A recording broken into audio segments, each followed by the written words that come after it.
Bayaq gündüz maraqlı bir söhbətimiz olmuşdu bir hörmətli bir bəylə. Bu insan neçə il Quran araşdırmaqla məşğuldur. Və sadəcə olaraq dərdləşmək istədik, görüşdük, oturduq bir söhbət elədik.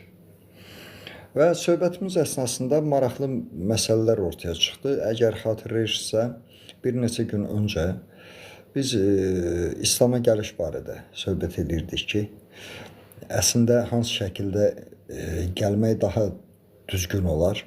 Və həmin efirdə bəzi qardaşlar var idi ki, qalxdı yuxarıda mənə irad da tutdular ki, mənim səsləndirdiyim iddialar səhvdir. Təbii ki, ola bilər, səhv bütün insanlara məxsusdur, çünki səhvsiz ümumiyyətlə insan yoxdur. Amma məsələ bilirsiniz nə idi? Mənim işim ümumiyyətlə mən ilahiyyatçı deyiləm. Sadəcə olaraq 20 ildən çox müddətdir ki, mənim maraq dairəm olub. Dinlərin psixologiyasını, dinlərin fəlsəfəsini, təyinatını, dini ritualları, ayinləri öyrənməklə məşğul olmuşam. Bhagavad Gita'dan tutmuş Zen Budizmə qədər. Və istər-istəməz bu dönəm ərzində dinlər haqqında, hətta ateist olduğum dönəmdə belə müəyyən bir təsəvvür formalaşmışdı ki, ümumiyyətlə din anlayışı ümumilikdə nədir? Söhbət təbii ki, təkcə İslamla getmir. Və insanların psixologiyasına din nə cür təsir edir və tam əksinə insan psixologiyası dinə nə kimi qarşılıqlar verir? Bax, burada çox maraqlı bir məsələ var və ötən verilişlərimizin birində belə bir fikir səsləndirmişdik ki, əslində birbaşa araşdırmaya keçmək bəzən insanlarda təhlükə yarada bilir. Bu, yəni təkcə İslama deyil, bütün dinlərə aid ola bilər.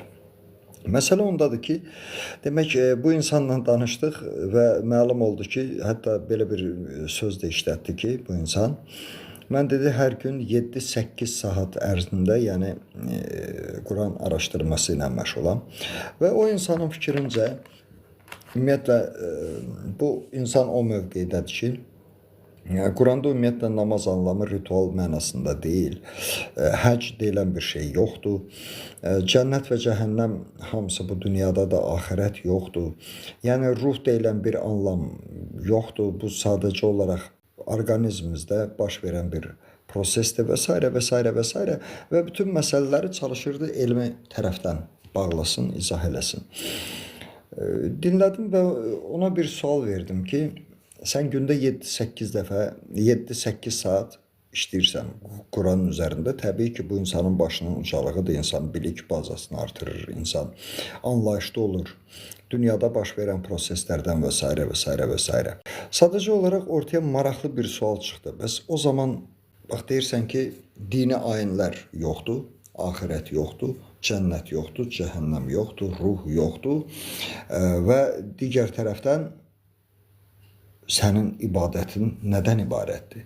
Bir tərəfdən də iddia edirsən ki, Allah Teala insanı ibadət üçün göndərib və ümumiyyətlə sən bu ibadət üçün vaxtı hardan tapırsan? Bax, belə bir sual verdim.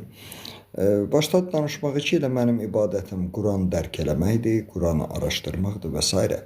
Amma ümumilikdə yenə də, bax, Quranın əsas prinsiplərinə nəzər yetirəndə biz görürük ki, əslində Quran bir təlimat kitabıdır, bir instruksiyadır, hansı ki, insanı düzgün yönətməyə köhlənib. Və Qurandakı bütün müddalar, hətta tək Quranda yox, ümumiyyətlə bütün bax, o dini traktatlardan söhbət gedir. Orada əsas funksiya, əsas təyinat nədir? İnsanı ruhani cəhətdən, mənəvi, əxlaqi cəhətdən inkişaf etdirmək. Və əgər bu məsələ insanda baş vermirsə, deməli, nəsə problem var, haradasa nəsə bir əmma var. Çox ciddi bir məsələdir. Demək, insan dinə gəlmək üçün birbaşa başlayır araşdırmalara və bayaq dostlarla söhbət eləyəndə də orada bu fikrimi vurğuladım. İndi düzdür, qəbul edən də var, qəbul etməyən də var ki, insan birbaşa araşdırma aparmağa başladıqda bu sanki insanı çəkir bu proses. Çünki bir seriala bənzəyir. İlk seriyasına baxdınızsa, artıq ikinci seriya, üçüncü seriya, dördüncü, beşinci və s. mütləq baxmağa insanı sövq edir. Yəni, insan psixologiyası belədir. Mənim də başıma gəlib, məsələn, ardıcıl şəkildə hansısa bir verilişə davamlı baxanda artıq bir gün, 2 gün o verilişe baxmayanda insana bir darıxma hissi gəlir. Bax, araşdırma prosesi də belədir. İnsan o dərinliyə düşdükdə artıq o proses insanı təhlükə ondan ibarətdir ha. Elə apara bilər ki, birinci insan öz nəfsinə uyuya bilər. İkinci tərəfdən insan ümumiyyətlə ibadətə vaxt tapa bilmir bəzi hallarda. Bax, bu işin təhlükəsi ondadır ki, axı əgər insan özü, bax, həmin o mənim həmsöhbətim buyurur ki, Allah bizi ibadət üçün göndəribsə və digər tərəfdən bütün dini ayinləri boş bir şey hesab eləyir və digər tərəfdən heç bir əxlaqi, mənəvi cəhətdən öz üzərində düşüncələri və əməlləri üzərində işləmirsə, ortaya sual çıxır. O zaman sənin araşdırmaların sadəcə olaraq bilik bazasından başqa bir əhəmiyyət kəsb edirmi? Bax, bu dəqiqə bizim beynimizdə bilgilər var kosmos haqqında, amma astronom deyilik. Düzdürmü? Fizika haqqında elmlər ola bilər beynimizdə, amma fizik deyilik. O zaman həmin bilgilər sadəcə olaraq əhəmiyyətsiz bir informasiya toplusuna çevrilir. Eynən də bax, insan əgər Quran araşdırılması ilə məşğuldursa və onun əxlaqında, mənəviyyatında, əməlində, düşüncəsində bir dəyişiklik yoxdursa və digər tərəfdən hətta insan iddia eləyir ki, filan şey yoxdur, bəhman şey yoxdur, o zaman Quran təyinatı nə üçündür? Bax, ortaya sual çıxır. Əgər bu elmi kitabdırsa, onda digər elmlər nəyə lazımdır? Əgər bu mikrobiologiya və yaxud kimya kitabıdırsa, o zaman kimya, mikrobiologiya nə üçün lazımdır? Yox, əgər bu kitabın əsas təyinatlarından biri insanı yönəltməkdirsə, ruhani cəhətdən, mənəvi, əxlaqi cəhətdən inkişaf etdirməkdirsə və bu bizdə baş vermirsə, deməli, hansısa bir araşdırmamızda, hansısa bir fəaliyyətimizdə, ola bilsin məqsədimizdə, planlaşdırılmasında nəsə bir səhv gedib. Bax, o nöqteyi nəzərdən biz əslində o gün vurğuladıq ki, məsələn, yaxşı olar ki, bax, insanın İslamda olmasının şərtləri var da, tutalım o şərtlərin biri insanın qəlbən, ruhən paklanmasıdır.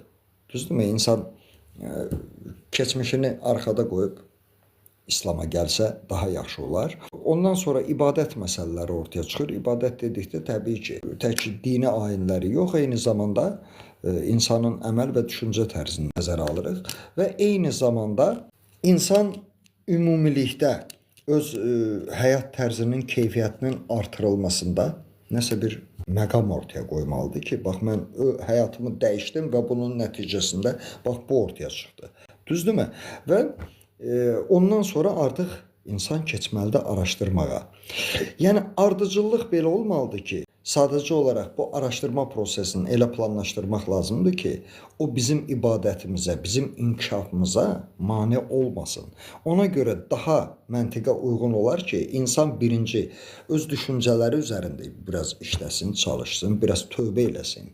Yeni bir baxış tərzi ilə, yeni baxış bucağı ilə artıq İslam yoluna gəlsin, başlasın ibadətə və yerdə əgər qalan vaxt, boş qalan vaxtları olsa, həmin vaxtda artıq dərinliyə getməyə başlasın. Yoxsa birbaşa mən başlayıram dərinliyə getməyə, filan ayəni başlayıram bağlamağa metafizikaya, buradan mikrobiologiyaya getdi, buradan astronomiyaya getdi. Bütün bu araşdırmalar küllü miqdarda vaxt və enerji sərfiyyatı tələb edir. Və təbii ki, insan ruhən yorulur, qəlbən yorulur, vaxt məhdudiyyəti ilə rastlaşır və üstəlik bizim axı dünyəvi məsələlərimiz də var, bizim işimiz var, fəaliyyətimiz var, ailə məsələləri var, dost münasibətləri var və s. və s. Bütün bunlara da vaxt ayırmalıyıq və nəticədə belə bir məsələyə gəlib çıxırıq ki, insan sadəcə olaraq ibadətinə ya vaxt ayırmağa macal tapır, ya da ki, ibadətinin keyfiyyəti sadəcə olaraq, belə deyək ki, qənaət bəxş olmur. Bax, təhlükə bundadır. Ona görə yenə də bax, bu ardıcıllığı qorumaq bizim fikrimizcə daha yaxşı olar. İnsan birinci növbədə paklansın, yəni öz düşüncələri üzərində, əməlləri üzərində bir balaca düşünsün, işləsin, bir təkamül törətsin öz həyatında. Ondan sonra başlasın ibadətə və öz asudə vaxtlarında artıq araşdırmanı genişləndirsin.